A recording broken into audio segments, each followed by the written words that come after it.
Hello students, welcome back to my channel math tutor. আশা করি তোমরা সকলে ভালো আছো। আজকে আমরা এই ভিডিওর মাধ্যমে পড়ব তৃতীয় শ্রেণীর আমাদের পরিবেশ বইয়ের পেজ নম্বর হচ্ছে 131 পাতা এবং 132 পাতা। ঠিক আছে, 131 পাতার যে পড়াটা আছে সেটা পড়াবো তোমাদেরকে, আর এই 132 পাতার যে ছকটা রয়েছে সেটা তোমাদেরকে করাবো। তোমরা কিন্তু মনোযোগ সহকারে ভিডিওটা দেখবে এবং আমি যে পড়বো সেই পড়াটা কিন্তু তোমরা মনোযোগ সহকারে শুনবে। ঠিক আছে, এটা একটা নতুন চ্যাপ্টার। এই চ্যাপ্টারটার নাম হচ্ছে সম্পদ। ঠিক আছে, তোমাদের পেজ নম্বর হচ্ছে 131 পাতা, দেখবে সম্পদ চ্যাপ্টারটা শুরু হচ্ছে।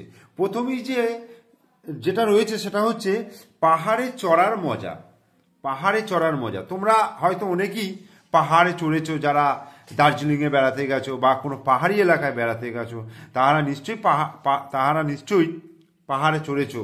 ঠিক আছে, পাহাড়ে চড়ার যে মজা সেটা তোমরা বুঝেছো। দেখবে যে পাহাড়ে চড়তে গেলে একটু কষ্ট বোধ হয়, যখন উপর দিকে আমরা উঠি অনেকটা কষ্ট বোধ হয়, সেইটাই কিন্তু এখানে লেখা রয়েছে। তো আমরা পড়লে বুঝতে পারবো এখানে কি রয়েছে। বলছে দিদিমণির সঙ্গে পাহাড়ে বেড়াতে গেছে ছেলেমেয়েরা, স্কুলের দিদিমণির সঙ্গে বেড়াতে গেছে। তত্তর করে উঠে যাচ্ছে রতন, ইলিয়াস, রাবেয়া, তিতলি আর জেমসরা। ঠিক আছে, এগুলো হচ্ছে ছেলে মেয়ের নাম। ছেলেমেয়েরা উঠে পড়ছে। দিদিমণি ওদের সঙ্গে পেরে উঠছে না, দিদিমণি তো বড় হয়ে গেছে, দিদিমণি আর ওদের সঙ্গে পেরে উঠছে না। তিতলি একটা বাঁকের পিছনে গিয়ে ঝোপের পিছনে লুকিয়ে পড়লো। ঠিক আছে, একটা বাঁক মানে যেতে যেতে একটা বাঁক পড়েছে, সেই বাঁকের পিছনে একটা ঝোপ আছে, সেই ঝোপের পিছনে গিয়ে লুকিয়ে পড়লো। তাকে না দেখে রতন বলল, তিতলি কই? ইলিয়াস তাকে খুঁজতে ছুটল, অনেকটা এগিয়ে তিতলিকে পেল না। এবার পিছন থেকে হাসতে হাসতে এগিয়ে এসে এলো তিতলি, বলল, ঝোপের পাশ দিয়ে যাওয়ার সময় একবার তাকালি না? আমি তো লুকিয়েছিলাম। ঘণ্টাখানেক ধরে হই হই হলো, তারপর সবাই নামতে শুরু করলো। রিমঝিম আর মিঠাই আস্তে আস্তে নামলো। জেমস বলল, পাহাড়ে চড়া খুব মজার, আবার একদিন আসবো। রিমঝিম পাহাড়ে ওঠার সময় হাঁপাচ্ছিল। ঠিক আছে, রিমঝিম কিন্তু যখন পাহাড়ের ওপর দিকে উঠছিল তখন কিন্তু সে হাঁপাচ্ছিল। বলল, আমি স্বাস্থ্যটা ভালো করে ফেলবো, পরের বার আর হাঁপাবো না। ঠিক আছে, মিঠাই খুব মোটা, সে বলল, আমি খাওয়া দাওয়া বদলে ফেলবো, পরের বার তোদের মতনই ছুটবো, দেখিস। মানে মিঠাই অনেকটা মোটা, তো তার উঠতে খুব কষ্ট হচ্ছিল। দিদিমণি বলেন, এই তো চাই, কি কি করলে স্বাস্থ্য ভালো হয় তা তোমরা জানো, সেভাবে সব কিছু করো, পরের বার আর কেউ হাঁপাবে না, আর তোমাদের সবার স্বাস্থ্য সম্পদ হয়ে উঠবে। তাহলে এখান থেকে একটা কোশ্চেন হচ্ছে, স্বাস্থ্যই হচ্ছে সম্পদ, আমাদের মূল সম্পত্তি। আমরা যে এই সম্পদের কথা ভাবি, টাকা পয়সা এটা সেটা যে ভাবি, বাড়িঘর, সব থেকে মূল সম্পদ হচ্ছে আমাদের এই শরীর। ঠিক আছে, আমাদের এই স্বাস্থ্য যদি ভালো থাকে তাহলে কিন্তু সব কিছু ভালো লাগবে, দেখবে। আর শরীর যদি অসুস্থ হয় তাহলে তোমার টাকা পয়সা, বাড়ি গাড়ি থাকলেও তোমার কিন্তু ভালো লাগবে না। এরপরে আমি চলে আসি, দেখো 132 পাতায়। 132 পাতায় দেখো ছকটা কি বলেছে। বলছে, দলে করি বলা বলি, তারপর লিখে ফেলি। বলছে কি কি করলে স্বাস্থ্য ভালো হয়, আর তুমি কি কি করো আর কি কি করো না নিচে লিখে ফেলো। বলছে কি কি করলে স্বাস্থ্য ভালো হয়। কি কি করলে দেখো, প্রতিদিন ভোরবেলা উঠে হাঁটতে হবে, প্রতিদিন ভোরবেলা উঠে হাঁটাচলা করতে হবে, ছুটতে হবে।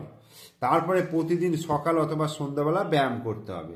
সকালবেলার একটা সময় বা সন্ধ্যাবেলার একটা সময়, যখন তুমি সময় পাবে তখন কিন্তু প্রত্যেক দিন আধ ঘন্টা করে ব্যায়াম করবে। মাঝে মাঝে সাঁতার কাটতে হবে। ঠিক আছে, পুকুরে গিয়ে মাঝে মাঝে বা নদীতে গিয়ে মাঝে মাঝে সাঁতার কাটতে হবে। সেটা কিন্তু অবশ্যই বড়দের সঙ্গে নিয়ে গিয়ে, নিজেরা কেউ একা একা কিন্তু পুকুরে বা জলে নামবে না। ঠিক আছে, অবশ্যই তোমরা তোমাদের বাবা, কাকা, মা, যাকে হোক নিয়ে অবশ্যই যাবে। তারপরে কি, স্বাস্থ্যকর খাবার খেতে হবে, অস্বাস্থ্যকর খাবার খেতে হবে না। দেখবে আমরা এখনকার দিনে বিভিন্ন অস্বাস্থ্যকর খাবার খাই, যেমন দেখবে চাউমিন, বিরিয়ানি, তারপরে বিভিন্ন প্যাকেটজাত খাবার, তারপরে লেস, বিভিন্ন ধরনের জিনিস খায়। এইগুলো কিন্তু মোটেও স্বাস্থ্যকর খাবার না, এগুলো হচ্ছে অস্বাস্থ্যকর খাবার। স্বাস্থ্যকর খাবারের মধ্যে রয়েছে দুধ, ডিম, মাছ, মাংস, কিন্তু এগুলো পরিমাণ মতো করে খেতে হবে। ঠিক আছে, আর শাকসবজি আর ফল বেশি করে খেতে হবে, অবশ্যই শাকসবজি, সবুজ জাতীয় জিনিস, কালারিং জিনিস, যেমন ফল, যেমন তোমার আপেল, পেয়ারা, বেদানা, এইগুলো কিন্তু তোমরা খাবে, ঠিক আছে। আর শাকসবজি বেশি করে খাবে, তারপরে কলা, হ্যাঁ, ডুমুর, এই ধরনের জিনিসগুলো যেগুলো আয়রন তৈরি করবে, থোড়, মোচা, শরীরে কিন্তু এগুলো আয়রন তৈরি করে, তাহলে রক্ত ভালো হবে, আর রক্ত ভালো হলেই তোমাদের শরীর কিন্তু ভালো থাকবে। তারপরে কুলেখাড়া, হিমচে, হ্যাঁ, ব্রাহ্মী শাক, এই ধরনের জিনিসগুলো তোমরা খাবে। এবার বলছি এর মধ্যে তুমি কি কি করো, কি কি করো। তুমি ভোরবেলা কি হাঁটতে যাও? যারা হাঁটতে যাও তারা লিখবে হাঁটতে যাও, আর যারা যারা যেটা করো সেটা কিন্তু এখানে লিখবে, ঠিক আছে। তেমন আমি 1 নম্বরটা, আমি ভোরবেলা হাঁটতে যাই, এটা প্রতিদিন সকাল অথবা সন্ধ্যাবেলা ব্যায়াম করি, এটাও করি, কিন্তু এটাও করি। 2 নম্বরটাও করি। মাঝে মাঝে সাঁতার কাটতে হয়, কিন্তু সাঁতার কাটার জন্য আমাদের এখানে পুকুর বা নদী দেখতে পাই না, তাই এটা আমি করতে পারি না। স্বাস্থ্যকর খাবার খেতে হবে, এটাও খাবার চেষ্টা করি। শাকসবজি ও ফল বেশি করে খাই, মানে 4 নম্বরটাও করি, আবার 5 নম্বরটাও করি, ঠিক আছে।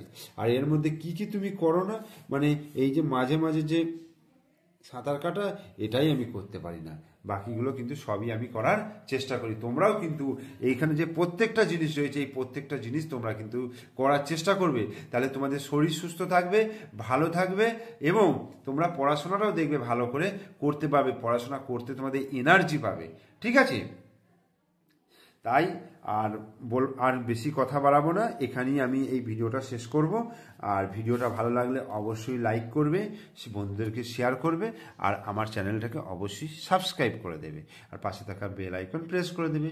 তার কারণ হচ্ছে তোমরা যদি বেল আইকনটা প্রেস করে দাও, আমি যে ভিডিওগুলো ছাড়বো তোমাদের কাছে নোটিফিকেশন চলে যাবে, তোমরা ভিডিওটা দেখতে পারবে, ঠিক আছে। তোমরা ভালো থেকো, তোমরা সুস্থ থেকো, আর পরীক্ষা সামনে আসছে, তার জন্য ভালো করে প্রিপারেশন নাও, ঠিক আছে।